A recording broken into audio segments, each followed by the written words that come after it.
औज़ुबिल्लाहिमिनश्शैतानिर्रजीम बिस्मिल्लाहिर्रहमानिर्रहीम। सईदा मराठ साहब आपकी खिदमत में हाजिर। अस्सलाम वालेकुम नाज़रीन।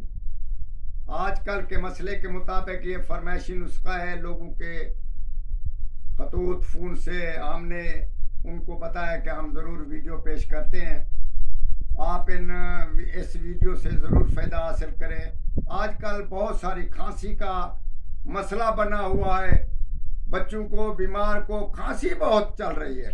तो उसी खांसी की निजात के लिए आपको बेहतरीन नुस्खा हम बताते हैं। काकड़ा सिंगी ले लें, उसको कूटकर शहद में मिलाकर और नखूद बराबर गोलियां बनाकर गर्म पानी से आप इस्तेमाल करें, दिन में 1 दफ़ा 3 दफ़ा, तो ज़रूर इस खांसी से निजात मिल जाएगी। खांसी में ये सिर्फ खांसी नहीं, इसमें ख़ास राज की बात है कि सीने को बिल्कुल सलाहियत पहुंचाएगी, ये बलगम को खारिज करेगी और काकड़ा सिंगी बहुत सारा फ़ायदा देती है। इंशाअल्लाह ताला आप इसका तजर्बा करें और हमारे हक में दुआ करें। वस्सलाम।